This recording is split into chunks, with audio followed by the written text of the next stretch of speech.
तब लग जोगी जगत गुरु, जब लग रहा है निराश, और जब आशा मन में भई जग गुरु और जोगी दास। महाराज जी, एक शिष्य होने के नाते हमारा सबसे महत्वपूर्ण कर्तव्य क्या है? अपने गुरुदेव की आज्ञा का पालन करना ही सबसे श्रेष्ठ उपासना है। जो गुरुदेव की आज्ञा पर अपने प्राणों को भी बलिदान कर देते हैं वो सीधे भगवान को प्राप्त होते हैं।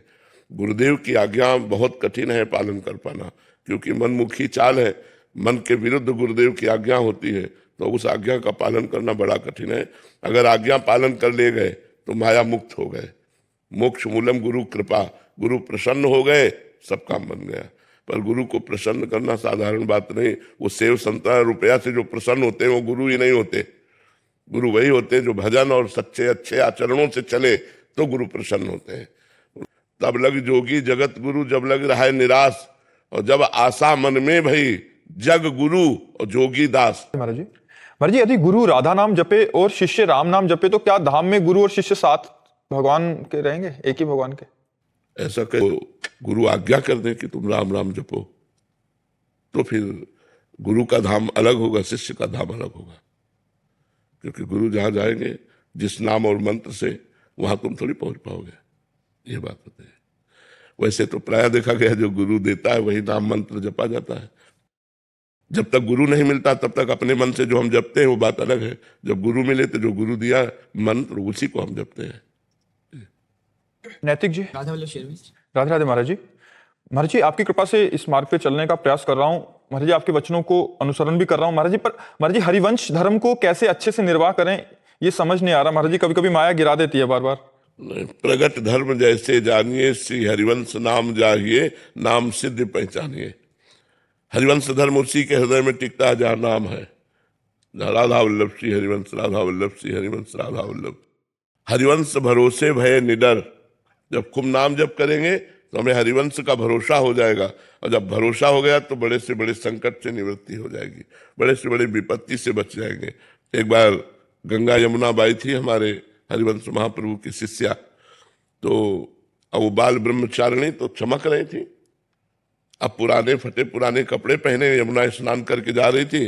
अकबर बादशाह का भांजा अजीज बेग शायद उसका नाम था, उसने दूर से देखा इतनी सुंदरी स्त्री तो उसका मन काम से युक्त हो गया। लोगों से बातचीत की, ये कौन है? तो बोलते ये फकीर है, ये तो बाबा जी है। तो उसने सोचा कि ऐसे डायरेक्ट तो समाज विरोध कर देगी अगर हम कुछ छेड़ते हैं। तो बुद्धिमान था, उसने 2 वेश्याएं लगाई मथुरा में, वो टिका हुआ था। 2 वेश्याएं लगाई कि अगर आप हमारे महल तक उसको ला सको तो तुम्हें मुंह मांगी रकम देंगे। तो वैश्याओं ने साधु का वेश धारण किया और जाकर उनके पास बैठ गए और भगवत चर्चा करने लगे। तो उन्होंने उनका आदर किया, भगवान की चर्चा करती है, संत वेश है। और रोज आने लगी, 10-5 दिन केवल भगवान की चर्चा की। वो सीख के आती थी और भगवान की चर्चा, तो बड़ा आदर करती कि आपने हमारे भगवान का यश सुनाया, और बैठालती आती। फिर एक दिन नहीं आई और दूसरे दिन फिर आई। तो उनका कल आप नहीं आई थी? तो बोले हमारे यहाँ एक बड़े संत आए हैं, उनकी सेवा में हम लोग थी, तो अगर आप चाहें तो चलें, आप भी दर्शन कर लें। पहले तो उन्होंने ना कहा कि हमें जरूरत नहीं कहीं जाने की, पर जब उन्होंने बहुत प्रार्थना की तो उनके मन में आया संत दर्शन के लिए जाने में क्या परेशानी है, तो उनके साथ मथुरा चली गई। जब महल दिखाया तो पहली शंका हुई कि संत महल में कैसे। फिर उनका संतों का क्या, महलों में कोई बुला के रख ले तो अंदर गए, जो अंदर गई बाहर से सिटकिनी मार दी, दरवाजा बंद कर दिया। तो उनको शंका हुई, सामने देखा अजीज बेग, और वो कामाशक्त एकदम, अब अधिकार और पद सब कुछ है, और वो भिक्षावृत्ति से जीने वाली। तो उसको नजर में आ रहा था कि क्या है ये, वो भोगना चाहता था। जो ही आगे बढ़ा, तुम का रुक जाओ, कदम आगे मत बढ़ाना, मुझे असमर्थ मत समझो, बस आंख मूंदी श्री हरिवंश श्री हरिवंश श्री हरिवंश श्री हरिवंश। रसिक अनन्यमाल में लिखी हुई चरित्र लिखा हुआ है। जे महाप्रभु का नाम लिया, श्री हरिवंश श्री हरिवंश, भयंकर बबर शेर प्रकट हो गया बीच में, और बाई जी गायब वृंदावन। बाई जी को उठा करके भगवत शक्ति ने वृंदावन रख दिया, और वहां उसके सामने सिंह जब दहाड़ा तो बेहोश होकर गिर गया। वो जो ही होश आता सोई वो सिंह की दहाड़ हुई, घबरा गया।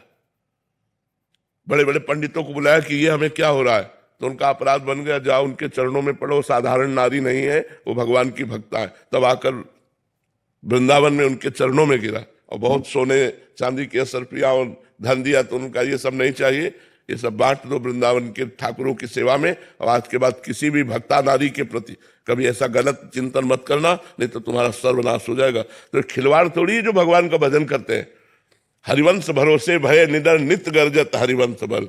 जब हमारे नाम होता है तो एक बस्ती होती है, भगवान रक्षा करते हैं, भगवान सब बचाते हैं। तो इसलिए हमें खूब नाम जप करना चाहिए और भगवान का भरोसा रखना चाहिए, आचार्य गुरु का भरोसा रखना चाहिए, वही हमारी रक्षा करते हैं। महाराज जी, जैसे सेवक वाणी जी में हरिवंश के बारे में बताया कैसे कैसे आचरण होना चाहिए, पर जो हमारे अलग आचरण तहाँ तहाँ उदारता सकामता, तहाँ नहीं कृपालुता विषय किए। हरिवंश नाम लीन जे अजात शत्रु ते सदा, प्रपंच दम्भ आदि दे तहाँ कछु न पेखिए। जो नाम जप करता है सब ठीक हो जाता है। प्रज्ञा पांडे जी, काशी से। राधे राधे महाराज जी। महाराज जी, हम अक्सर मोह को ही प्रेम समझ बैठते हैं। महाराज जी, क्या किसी एक व्यक्ति से निश्चल प्रेम करना ईश्वर तक पहुंचने का मार्ग बन सकता है? व्यक्ति से स्वार्थ भरा प्रेम होता है, जिसे हम प्रेम कहते हैं, उसमें वासना होती है, उसमें काम होता है। और जहां काम होता है, जहां काम तहां राम नहीं, और जहां राम नहीं काम। एक जगह दिन और रात नहीं मिल सकती, रात है तो दिन नहीं, दिन है तो रात। तो काम है तो राम नहीं, राम है तो काम नहीं। हम किसी भी व्यक्ति से, चाहे स्त्री से या पुरुष से, अगर लगाव रखते हैं तो कोई स्वार्थ बुद्धि होती है, कोई अपना मतलब निकालना होता है, अपनी वासनाओं की पूर्ति होती है। जैसे कोई लड़का किसी लड़की से कहता है मैं आपसे बहुत प्यार करता हूं, ठीक है आप प्यार कीजिए, मैं कभी शरीर छूने नहीं दूंगी। फिर आप देखो उसका प्यार किस रूप में आएगा। फिर वो प्यार करता है कि छूने नहीं दूंगी, दूर से बात करो, करो हमसे प्यार। कौन प्यार करेगा? बिल्कुल नहीं। यहां लिखा लेना, वहां लिखा लेना, प्राण समर्पित करने का नाटक करना, लेकिन वो अपनी वासनाओं की पूर्ति चाहता है, इसलिए वैसा करता है, चाहे लड़का हो चाहे लड़की हो। यहां प्रेम कहां है? प्रेम है कामना रहितम, और आपका प्रेम है कामना सहितम। कामना के बिना आप प्रेम कर ही नहीं सकते। और प्रेम शुद्ध होता है कामना रहितम, सूक्ष्मतरम, अनुभव स्वरूपम, प्रक्षण वर्धमानम। कहां प्रेम है? यहां प्रेम है, यहाँ प्रेम नहीं, यहाँ स्वार्थ है, यहाँ काम है, प्रेम नहीं है। एक से एक मन नहीं भरा, दूसरा ब्रेकअप, दूसरा बॉयफ्रेंड या दूसरी गर्लफ्रेंड, ये क्या है? प्रेम है? एक बार जिससे प्रेम किया, आजीवन निर्वाह किया, उसका नाम प्रेम है। वो कैसा है ये नहीं देखा, एक बार प्रेम कर लिया तो जीवन भर निर्वाह किया। अब यहाँ तो एक गंदगी बढ़ रही है, दिमागों में, शरीरों में वासनाओं के खेल बढ़ रहे हैं। ये हो क्या रहा है हमारे समाज को? कौन सा दिमाग खराब हो गया है कि कौन सी पद्धति चल रही है? फिर आपका ब्याह होगा, आपको एक पति से संतोष होगा? आपका ब्याह होगा, आप एक पत्नी पे संतोष कर पाएंगे? फिर आपकी गृहस्थी क्या होगी? कूड़ा हो जाएगी। वो दूसरे से प्यार कर रही, तुम दूसरे से मिल रहे हो, क्या मतलब रह गया पति पत्नी का? क्या मतलब रह गया एक अच्छे मित्र का? अच्छा मित्र वो नहीं बन सकता जो व्यभिचारी है, जो गंदे आचरण वाला है, वो कभी अच्छा मित्र नहीं बन सकता। वो सदैव चार को भोगने की कोशिश करेगा, वो एक में संतुष्ट नहीं रहेगा। हमारी बातें अच्छे से समझ लो। इसलिए सबसे प्रार्थना है, जीवन को पवित्र रखो, और जब पति मिले तब उसी से पूरा प्यार करो, और ऐसा प्यार करो कि वो चाहे जैसा हो हम निर्वाह कर ले जाए, पूरे जीवन भर निर्वाह कर ले जाए। तब तो ये हमारे सनातन धर्म की रीति है, ये हमारे भारत की रीति है। हम विदेशी रीति की बात नहीं करते, भारत की जो रीति है उसके अनुसार चलो। एक बार हाथ मिलाया, आजीवन निर्वाह किया। ये डिवोर्स शब्द आना ही नहीं चाहिए। तो ये क्यों आता है? व्यभिचार प्रवृत्तियां इसलिए आता है, आज इससे, कल उससे, परसों से,